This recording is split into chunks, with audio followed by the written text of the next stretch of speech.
Good evening, good night, wherever you are. Most probably you're on this side of the zone and you're still processing what just happened at Imola.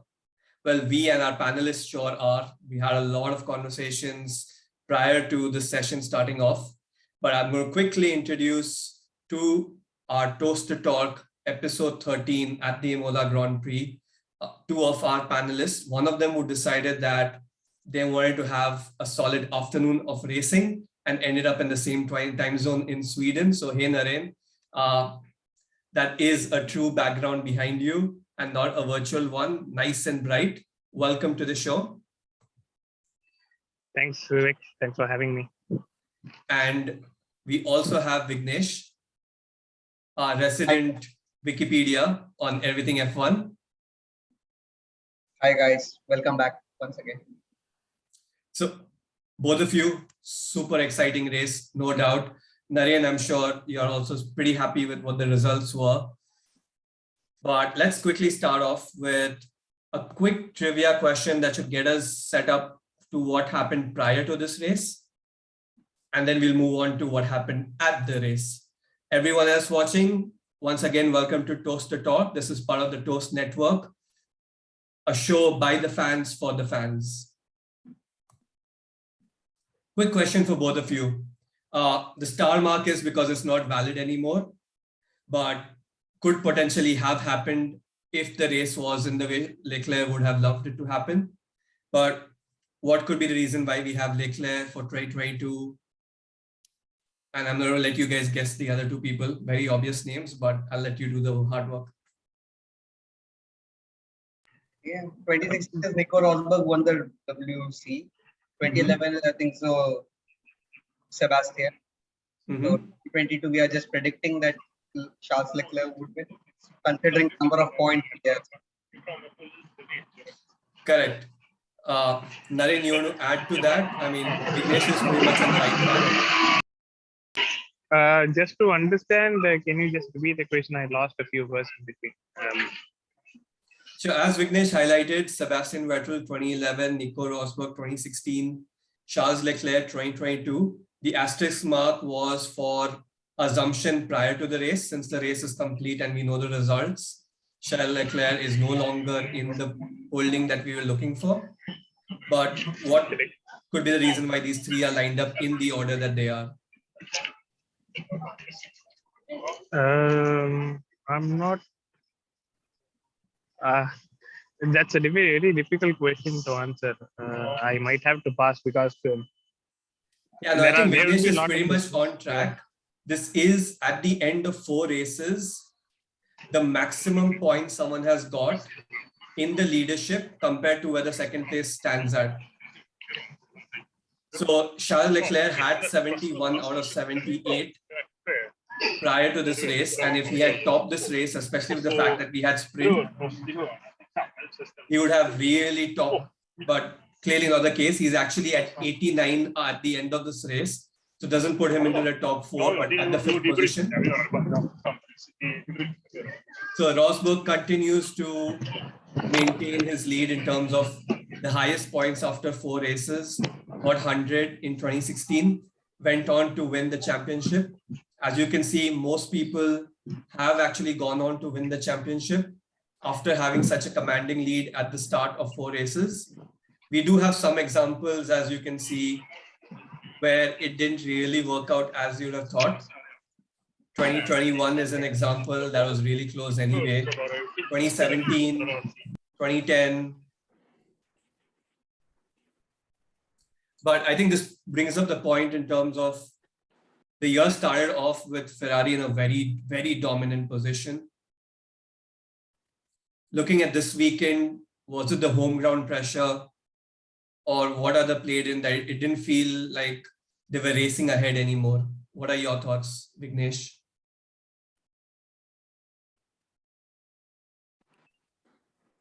Yeah, so what I would like to say is that Ferrari have been a massive team. Their developments in 2020 shows it that, okay, the way they are focused on the 2020 car. Considering that, okay, they were in contention, I would say it was just a hard luck on the Ferrari. that Carlos Sainz had a first lap incident. Charles Leclerc tried his level best. The way he was actually driving today, he was actually trying to get the DRS, and that's one of the reasons why the commentators also said that he slipped it because of that curve bump. But overall, yeah, they are showing potential that, okay, on any given day, if both their cars are running, they would be going on to win the drivers and the constructors championship this year. Got it. So you basically think, I mean, it was just bad luck probably this weekend for them and home ground jinx. Naren, what do you think? I would say Charles Leclerc was not put under any pressure. There is a reason behind why I say that, because when during the last part of the race, when he slided over the curb and went off the track, he again came back on the track, and then he was going into the pits, and he was still confident that he can gain upper positions. So my perspective, Charles Leclerc was confident that he was having a brilliant car with Ferrari engine backing up. But unfortunate that what has happened has happened. Then I would say the most interesting point of the race, apart from the fact that Verstappen got the driver of the day, was the great defending by Gasly from Hamilton. So he was doing I also heard Nico Rosberg during the commentary say that Hamilton is behind Gasly for the 20th time, trying to go after him, but he did not. So that is some beautiful racing that we saw, and that was my selling point of this race, I would say, the most. Perfect. Yeah, I mean, I think there's a lot of exciting points in the race that we had today, actually over the entire weekend. And this was a very different weekend compared to previous races that we've had. The format changed in terms of the sprint racing.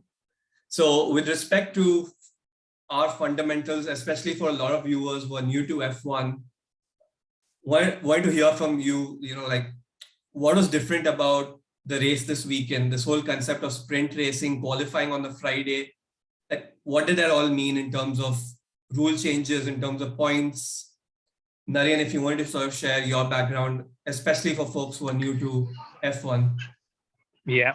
So just to brief, usually race weekend is split into 3 days. We'll have 2 practices on Friday, 1 practice on Saturday, followed by qualifying. Whoever tops the qualifying time chart, the time chart to qualifying depends the grid position in the race on Sunday.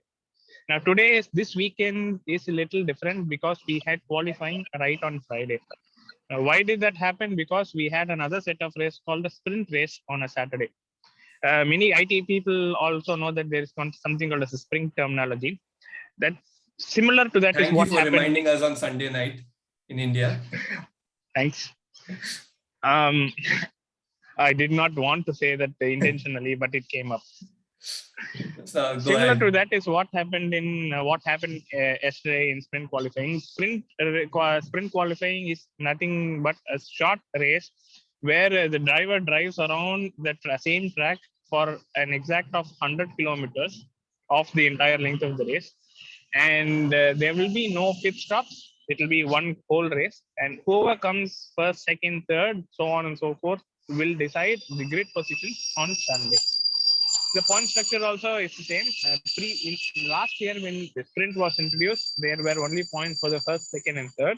This year they changed it slightly. They have points for the first 8 places, which means if you win, say, the sprint qualifying on Saturday, you will get 8 more points added to your kitty apart from the points that you win in a race. So yeah, this increases the viewership. Usually what people do is they come to only the Sunday race. They buy tickets for Sunday race. Now so much has happened that they get to see the qualifying on Friday, the sprint on Saturday, and the race on Sunday. So that's increased viewership in terms of business. Got it. Perfect. Thanks for that. I think that was a great summary. I had a question for you, Vignesh. Like, as Naren mentioned, it's 100 kilometers. It was 21 laps that we had yesterday.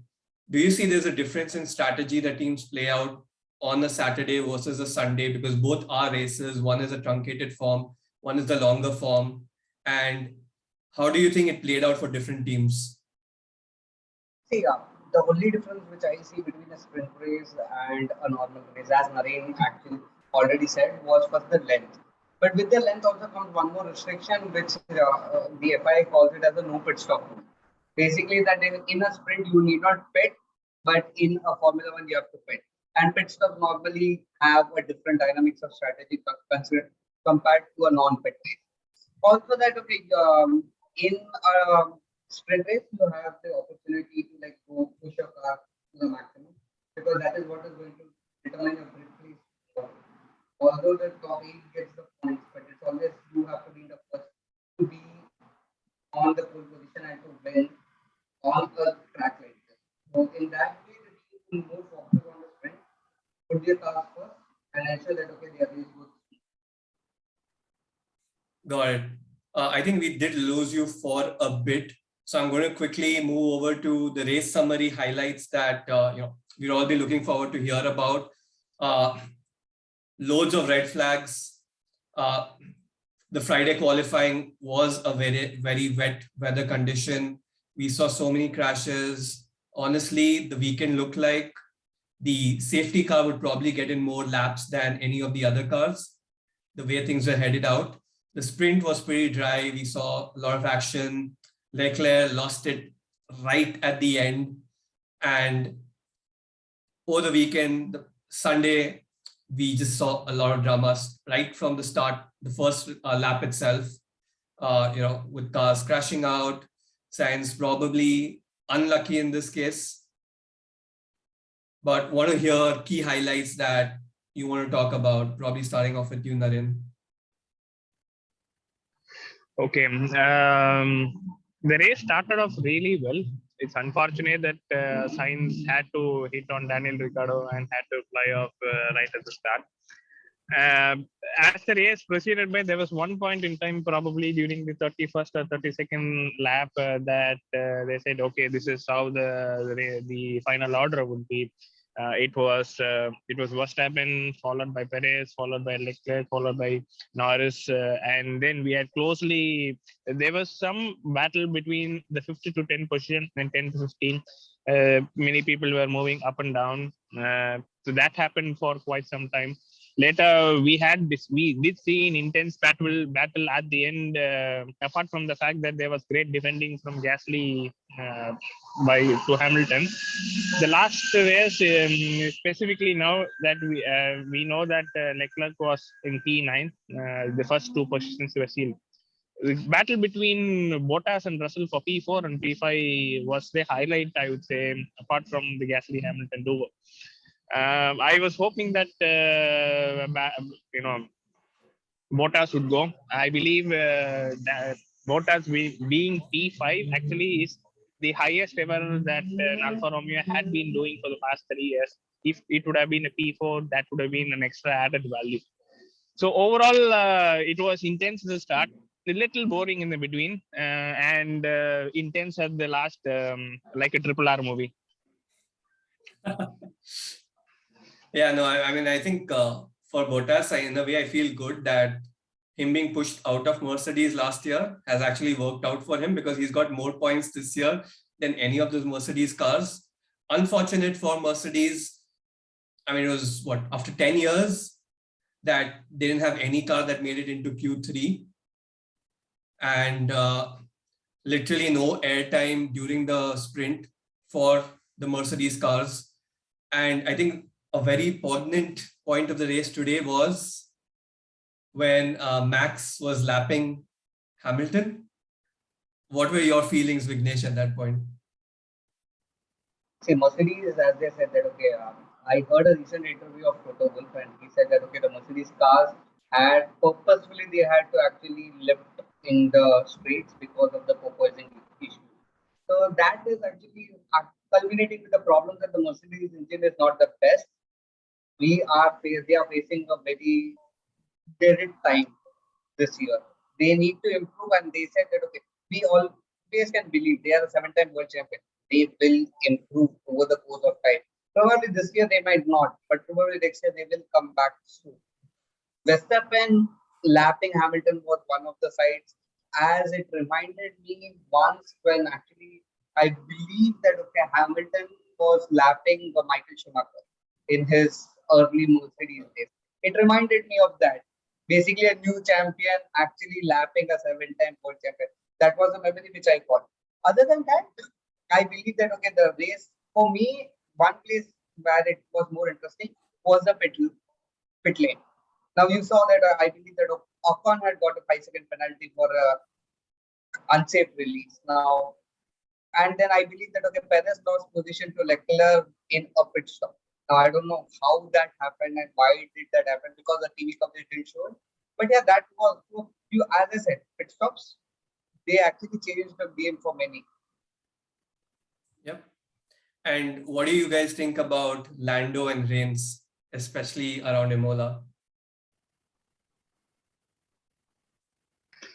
I can I yeah, Yeah, go ahead. I just was hoping that there won't be any last minute rains. There were some predictions saying the last 2 laps there will be some rain.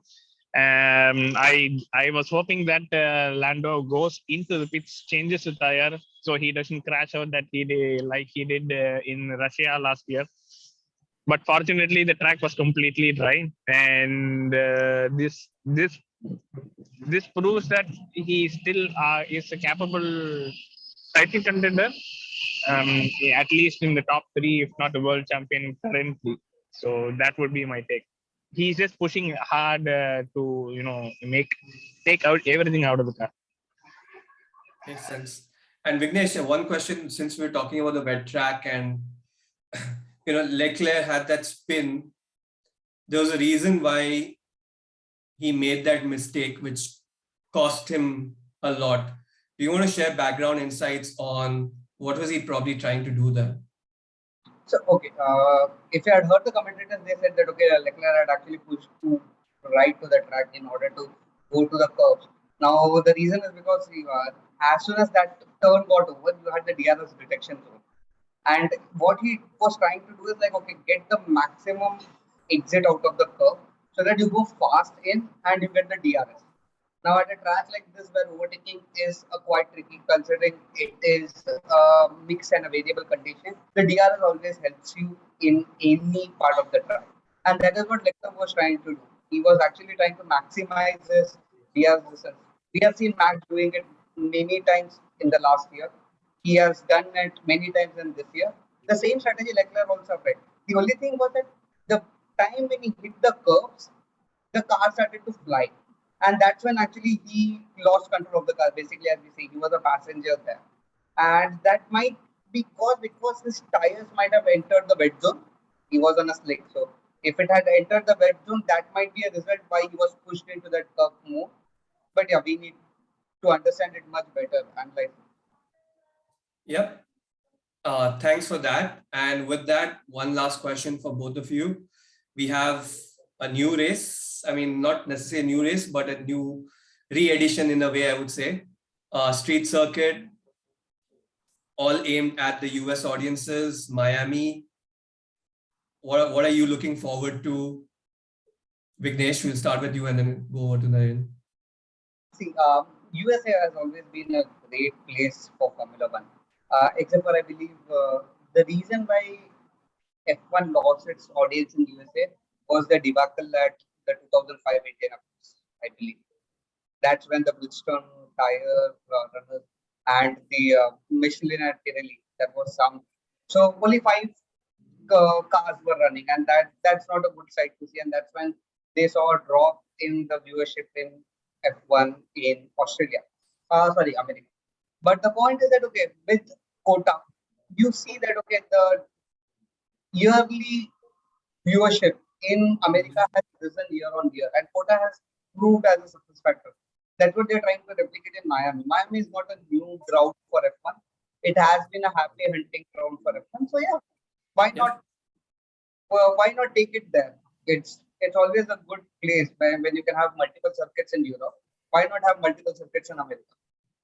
Yeah, no, totally makes sense. And I haven't used Netflix so far, so I might as well as use the word Netflix and highlight that that's been key to a lot of new audiences, specifically in the United States. and you want to cater to that crowd, because we've heard our racers talk about it in previous years. It's all about the money. So with that, Naren, any thoughts on what are you excited about with Miami? Assuming you are not going to land up in the same time zone for that race too.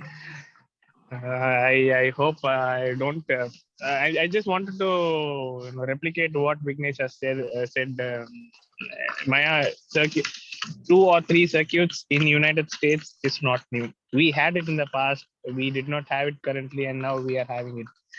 It's just exciting to see how people perform in street circuit, because street circuits are the areas where the drivers should be highly skilled enough that they don't crash into a curb or take the overtake, so they don't crash into the other driver. So having a street circuit just proves the mettle of a driver. So I'm excited to see what's in store.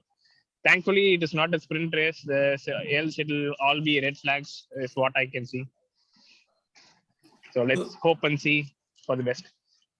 Yep. Thanks a lot for both of you taking your time out today. And Vignesh, you want to say something else before I wrap up? So go ahead. If with Miami in our calendar, and if our calendar is as what everyone predicted, this would be the first time we are actually having 5 street circuit in a single calendar. 5 or 6, I believe. We had the Jeddah, we have Miami, we have Baku, we have Singapore, we have Monaco. Anything else? I don't think.